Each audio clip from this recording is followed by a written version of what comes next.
Cool. So, for people who want to know what we're talking about Rhymes for Young Ghouls. Rhymes for Young Ghouls Next Door collaboration. No, yes. It's from 2013, directed by Jeff Barnaby. And it is about Red Crow Mi'kmaq Reservation, 1976. By government decree, every Indian child under the age of 16 must attend residential school. In the Kingdom of the Crow, that means imprisonment at St. Dimphas. That means being at the mercy of Popper, the sadistic Indian agent who runs the school. And yeah, it's just like Blood Quantum, it's like right there. Like all the information you need to know is like, here is the history that I'm talking about. Like, I'm not subtle in the least. And I appreciate that. Cause it's still a good story without it being like, cause people often complain like, you're being too political or you're all in my face or blah, blah, blah, blah. And it's not that. It's good. Yeah. I'm trying. Necessary. Yeah. Necessary and efficient. So Barnaby rocked our world again and, worked to educate people on the horrors that Indigenous people face in Canada. I always have to remind myself because I'm like, this stuff also happens here. And these situations also happen here, but it is specifically Canada. And I was reminded because I was watching an interview with the actress to figure out how to say her name. And she said like a boot. I was like, oh, right. Yes. I guess Canadian. So the story follows a teenager named Aila, who is played by, I'm going to try to say her name, Gohanarde Devery Jacobs is her name, who's also in the new comedy on Hulu, Reservation Dogs. And I heard it's really good. I haven't watched it yet, but because of her, I'm like, now I want to watch it. And this character, Aila, navigates a complicated Native world that is actively being reformed. And this film is immediately heartbreaking. Similar to like Blood Quantum, where it just like kicks off. And this came before Blood Quantum, but like it gets really, and he's like immediately like, let's put you into the headspace of like, this is not going to be fun, like this is not like good vibes. We're going to talk about some heavy stuff and it's sad. And some of the traumas that are included in this film are accidental deaths, which we get immediately, suicide, incarceration, Indian agents, and forced residential school abuses, as well as the systemic erasure of their culture by these Indian agents. All of that to say is, like, do watch this film. I will warn people when we get into spoiler town, and it'll be very minimal because I don't really want to. Because I kind of just, like, want to talk. Like, there's so much to unpack without even spoiling it. So, Kat is going to dive in her section into the residential school horrors, but just to get a brief overview so that you understand, because that is the heart of what this film is about. I found this super helpful article in Film School Rejects in their Through a Native Lens column titled Rhymes for Young Ghouls and the Legacy of Residential Schools by Shay Vassar. And in it they say, residential schools were a common assimilation practice in the United States and Canada up until the 1990s. These institutions taught young Indigenous children the so-called correct ways to fit into white society and were thought to be a solution to the Indian problem. In reality, these residential schools were writ with malnutrition, overcrowding, and sexual abuse, on top of the pain from having one's culture stolen and erased. Yeah. So, vulnerable people being, conformed to what is perceived to be normal or acceptable. And there's, like, a few, like, throughout, like, things that, made me think of other ways that America and, like, the structures have sought to oppress other cultures by deeming, like, whiteness as the normal, right? Mm-hmm. And then making other things the unprofessional or the odd one out or wrong, And I've read, a few articles just on the hair cutting alone. So, because I was like, I know this is something. And so with blood quantum, we had learned that the practice of measuring blood was used by the United States Department of Interior to commodify the racial identity of Native people as a means to avoid treaty obligations. With the residential schools, we discovered that was one of the ways the country sought to control what was considered Indian, and essentially strip people of that identity and make them quote unquote normal. The legal program was sanctioned under the Indian Act, which has been active since 1876. And we're to this day still discovering what awful things happened in those schools, with bodies of children being found in unmarked graves as recent as this year. And Kat is going to go into those awful things, so I will talk about the film to warm you up instead. So, as I mentioned, our protagonist, Aila, has far from an easy life, but she is a bad bee. She still manages to hold so much of the world on her shoulders. Throughout the film, there's commentary about how she isn't a teenager because she's been forced to grow up too soon due to the lack of parental figures and the aggressive world that simply won't give her a break. She takes many hits to the face. In fact, that's one of her rules, is that you need to be able to throw a punch and take a punch, and suffers other abuses throughout from foe and friends. People you trust, you can't trust. And even then, she doesn't even take it personally, because she's like, nah, I get it. Life is really hard. You got to do what you got to do. In an interview with Jeff Barnaby in Muskrat Magazine by Jamae DaCosta, Jeff talks about the decision to have a female protagonist specifically, because in Blood Quantum it's male. So, and there was a lot to be said about that. And even still, he kind of talked about the matriarchy of his people. So he says, "My nation is a matriarchal society, and paying respect to that archetype of a woman and the strength that is there, particularly in First Nations women, it's imperative for me as a First Nations man who loves his mom and loves his wife and loves his sisters to pay reverence to their struggle and their strength."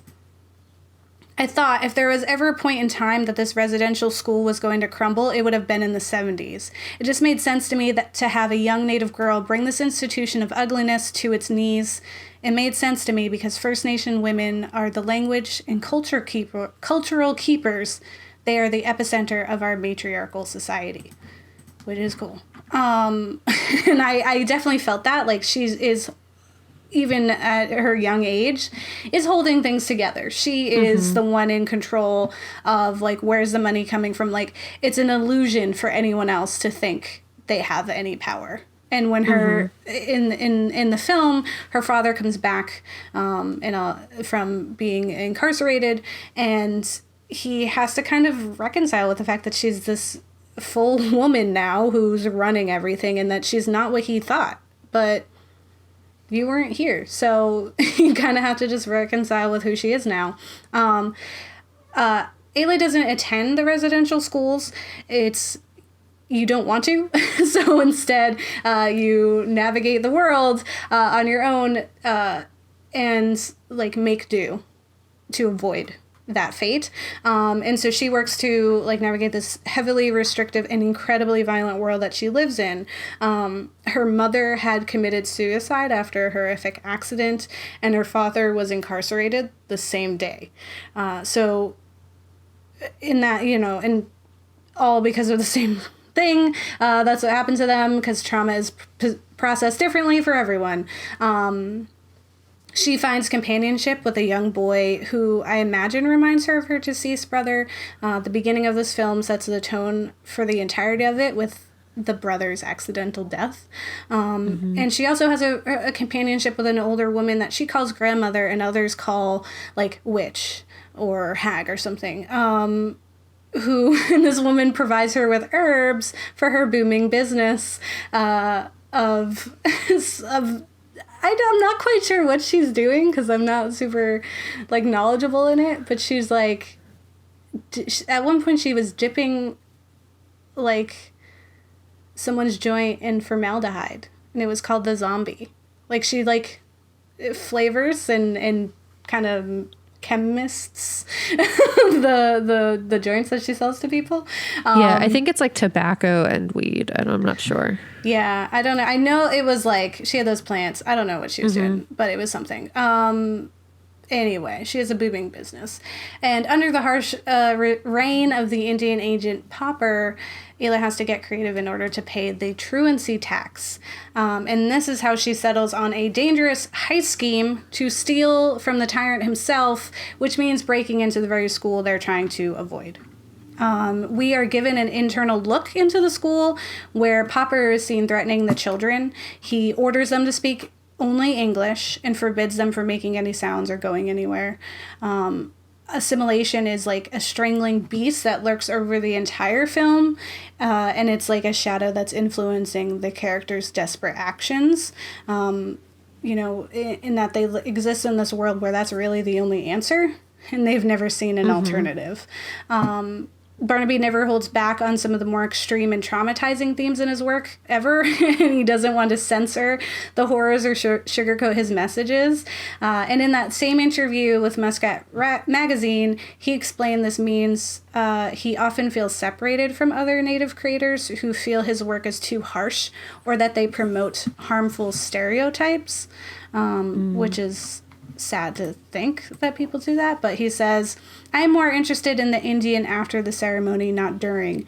Ceremonies are meant to be sacred and take place in a specific space and time, but I am interested in what those guys do when they go home, when the pomp and presentation of ceremony is not there. I am more interested in humanizing Native people rather than perpetuating this idea that we're doing okay. I find that people who make films about the spiritual Indians are almost trying to portray a positive stereotype. I've taken to calling it positivity porn. How do you go through these atrocities and pretend that we're all just well-adjusted? It's a serious issue in Native films, which is similar to like the positivity porn reminded me of, what do we call it when it's like, when there's someone who's differently abled and they're like, well, they could do it, so now you should, like, what's your excuse? Saying. Yeah, I don't remember what it's called, but I know but what it's you're similar about. to that. There's like a TED Talk about it that I think Pascal in our episode talked about, where it's like when you're only showing this like one form, like it's not, like you're not really doing justice to everyone and the complexities of like what humans are, to just be like, no, look, we're good. Instead it's like, no, let's talk about what's messed up, and just talk about who's responsible as well. There's a scene in the film where Aila is like living inside of a memory, like she's like navigating this memory of her mother. And her mother is spray painting a portrait of an Indian on a door, and the figure is wearing a headdress. And Aila mentions like, you said we don't wear the feathers. Like, we don't do that. That's not us. And her mother agrees. And she says that it's true they don't, but that this Indian is what people wanted to see. And that sometimes you have to put those ones out there. And I wonder if that's a part of, like, Barnaby's, like, purposeful commentary in, like, kind of reflecting like this is what everyone wanted to see and like remarking like this isn't what it is, because I think it's both a commentary on like white people who kind of put the same blanket over all of them of like you're all this one type of Native person, and then also on Native people who are like we have to show this type of Native person, if that makes sense, because it's like digestible too. Yeah. It's like, it's what people are expecting, so we give it to them, kind of thing. Yeah. Okay, so now I'll enter Spoiler Town a little bit. So Aila's heist is quickly revealed after her shady and untrustworthy uncle Burner narcs on her. He rats her out. And you knew he was sus, like, the whole time, but you also, like, she doesn't even... She's, like, not surprised, and she also is like, it's fine.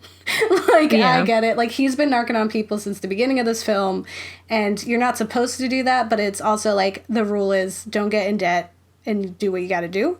So... Yeah, and I mean, ultimately, like, he is also a victim to this system that is, like, oppressing them. So how mad can you be at him when it's honestly the fault of all the government and Canadian white people and just... Yeah. Yeah. Yeah, it's not Burner's fault. Hard. Yeah. Yeah. And the same thing like with the dad too, like like in when you find out like it was his choice to be incarcerated, like he ratted himself out.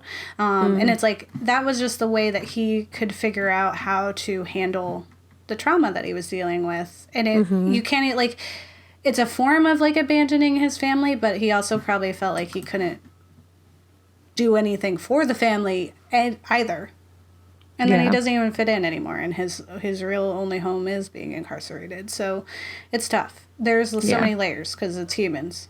Who knew? So she is immediately taken into the school, and she's stripped and given a haircut.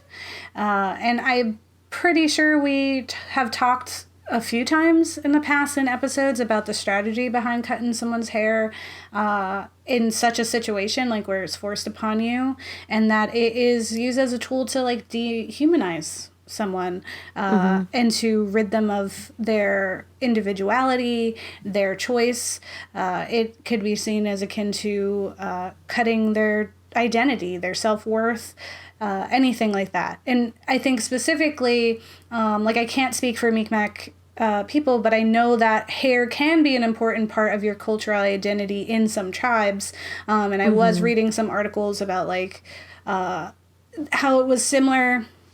There was just like a time period where this assimilation was being strongly enforced, and they were, you know, kind of instructed to cut their hair, and that, you know, boys couldn't have long hair, and that like to be respectable and seen as like dignified, you had to have this like normal white person haircut, which just made me think of like all the times in which we try to force certain hairstyles that are deemed professional onto Black people. And like, you can't wear natural hair, you have to straighten it, you have to do this. And that literally just having your hair be what it is unprofessional. And it's like, oh, that's these are the same things, or similar things. Like they're similar tools that you think you can get away with. In this, it's like she is being forced. They cut her hair, and it's really an emotional scene. It also makes me think of what's that film with Natalie Portman? V for Vendetta. I don't remember what it's called, but I know what you're talking about. Yeah, V for Vendetta, when they shave her head. Because it was literally like a tool. And I think we've even talked about it being used in like the Holocaust as well. Yeah, they had like entire rooms just filled with hair. Yeah. That they would keep, I guess. Yeah. For, I don't know. I don't know if it was like for wig creation or what, but yeah, that was like a thing that they would shave their heads like entirely. Because it also like, it makes you all the same. And like just strips you of any individuality. And if your hair does have, especially if your hair is tied to your cultural identity, like it's like, no more, we took that from you. Yeah, I feel like we've talked about that before. And I think, you know, changing Aila's hair in this scene is another attempt to assimilate her and ridding her of another trait that makes her too Indian, which is what the school is there to do. And in his way, Barnaby wants to show the world the awful gash and the wound of colonialism.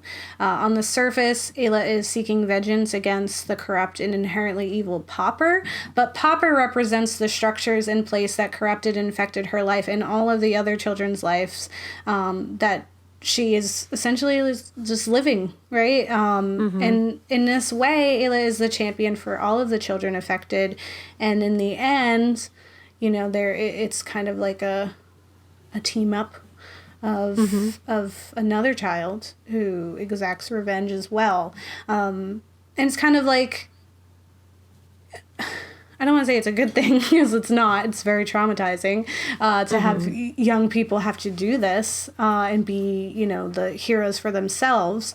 But it's also kind of like nice to do to like have them be in power of their own destiny at that point. But it's also like they're very much children, and as much as like Aila has her life in control, like even when they're like she has her whole heist together, like she's still a kid. Yeah. Like, she still is very upset at the death of a friend and, like, you know, feeds the cat. And then has to, like, swallow that and do the next thing. Like, she has to constantly keep moving, and it's really sad. But I really do think, like, Aila versus Pauper is really the bigger story of, like, Indian children versus Canada. And white people trying to put their identities onto them and strip them of what they are. Yeah, and at the time in the 70s, and it was very much needed for a hero like Aila. And so we'll go into Cat section about why. I will say I was reading this one article, and they mentioned a St. Anne's church that was one of the churches that things happened to, and I had a little bit of a worry because my family is originally from Canada. My grandmother is, and the church that my family does pilgrimages to go see is named St. Anne, but they're in two different locations. So well, that's good at least. Different St. Anne's, yeah. So as far as I know, the one that they go to isn't that one. It wasn't hurting children, but honestly, can't rule it out because any organized religion is probably doing shady things. It's hard organized to religion, unfortunately, generally.